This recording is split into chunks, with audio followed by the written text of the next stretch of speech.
oneself in opposition to.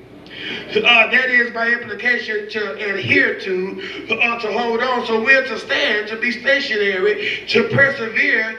And while we're persevering, what are we supposed to be doing? We're supposed to be holding ourselves. That means to keep yourself from the enemy. That means to hold on to God and keep yourself, and that is in opposition to the enemy because he's opposing you. Come on, somebody. Stand fast. Hold on, and I did say by implication, and that means that you got to be some action there. Come on, somebody. A lot of people are talking about, I'm holding on and I won't let go of my faith, amen. But a lot of people are saying that, but they ain't showing no sign. Come on, somebody. It has to be some implication somewhere. You have to show me that you're holding, not just show me, but show all of the believers, and also show it unto God. God wants to see that you're holding on. A lot of times we'll cry in prayer, Lord, I'm holding on, but he ain't seen nothing that would make him believe that you're holding on. Come on, somebody. You're saying that you're holding on, but your actions are saying something else. Come on, somebody. Anybody know the actions speak louder than words? Come on here, somebody. Stand fast in to give yourself wholly to. Stand fast, be stationary, persevere, hold yourself in opposition. That means to hold on to God while you're opposing the enemy, because you can't hold on to God. You can't oppose the enemy without holding on to God. Do y'all hear what I'm saying? That's why many of us, we falter in the faith because we're trying to oppose the enemy on our own. Come on, talk to me, somebody. We can't oppose the enemy on our own. We have to do it through Christ Jesus. It's the only way it's going to be done. And while we're holding on, don't hold on to God, and don't try to hold on to God, rather, and not give yourself totally unto him. That's another problem that we're having. We want to profess Christ. Come on, somebody. We want to try to have patience and wait on him. We want to try to oppose the enemy and resist the devil, but we're not giving none of that's going to work if we don't give ourselves totally unto him. Come on, somebody.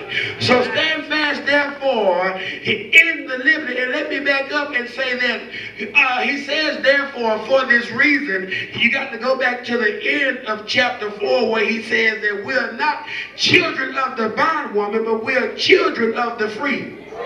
So you have to know why you're standing. Y'all don't hear what I'm saying. We have to understand that Christ have already worked all of this out. Come on, somebody. So if we're going to give ourselves totally unto him, I believe the marriage vows say something about forsaking all others. We have to treat Christ just like that. Come on here, somebody. We have to forsake any and everything else that comes in opposition to Christ in our life. It has to be God or nothing. Y'all ain't going to say nothing right there. It has to be God or nothing.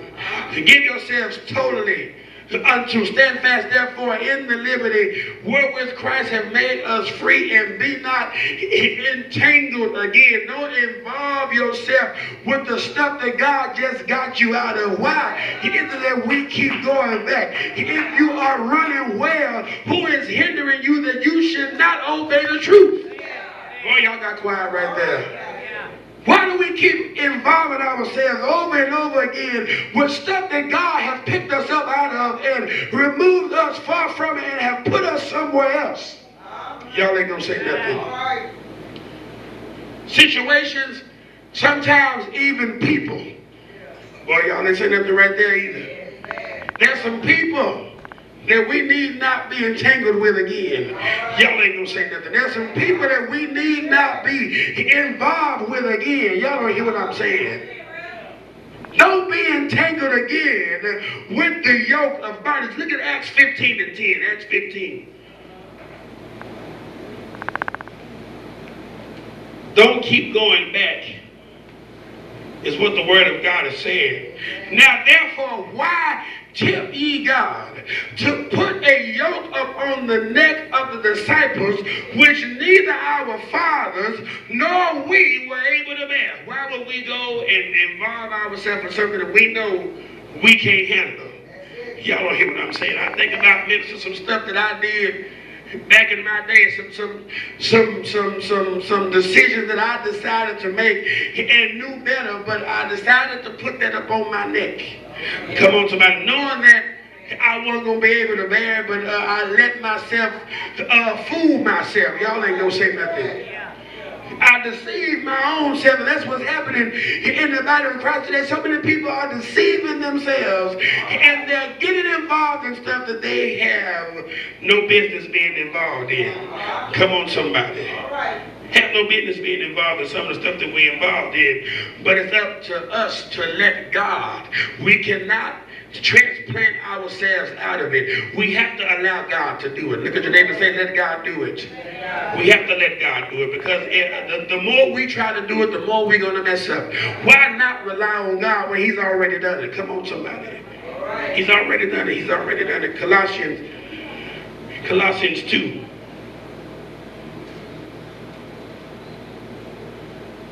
Understand it's already been worked out.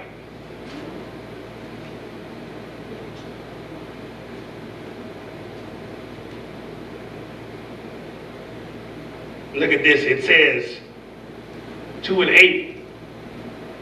It says, beware lest any man spoil you. So many saints are being robbed today. Come on here, somebody, and talk to me. We're being robbed spiritually, minister. We're being robbed emotionally. I would even go a step further to say you have some of these false ones who are raping the people of God. Come on, somebody. Through philosophy and vain deceit. Straying away from what the Bible intended. You have hordes and hordes of people, thousands and thousands of people who have twisted Christianity into something that God did not intend for it to be. Y'all ain't gonna say nothing. And if we're not careful, if we don't stick to the script, come on, somebody, we too will wind up being robbed through all this philosophy and all of this empty deceit, which is what? After the tradition of men, after the rudiments of the word, after what man, I don't need nothing what mankind is telling me. I need Jesus. Come on, give me Jesus. I don't need nothing what the world has to offer me. I need Jesus. And this is what's happening to the body of Christ. They're being robbed. They're being spoiled after the tradition of men, after the rudiments of mankind, and not after Christ. Come on, somebody. All right. Then it says, for in him, verse 9, dwelleth all the fullness of the Godhead bodily. And ye are complete in him. I'm going to sit down. Ye are complete in him, which is the head of all principality and power. Look at the word are. Look at your neighbor, say already.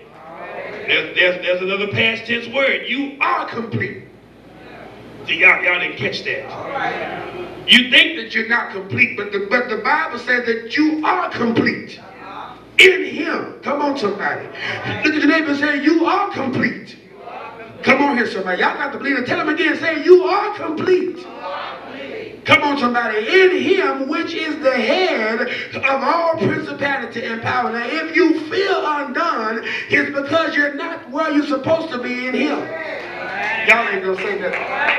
I can't see everything that God has for me, but I know it's already there. I used to tell Trina all the time when we was out in the world that we just following the map. I know that God has something better in store for me than what's going on right now. Y'all got to encourage yourself sometimes. Don't always wait for pastor to encourage you, but you got to get in the word for yourself and encourage yourself by what thus says the Lord.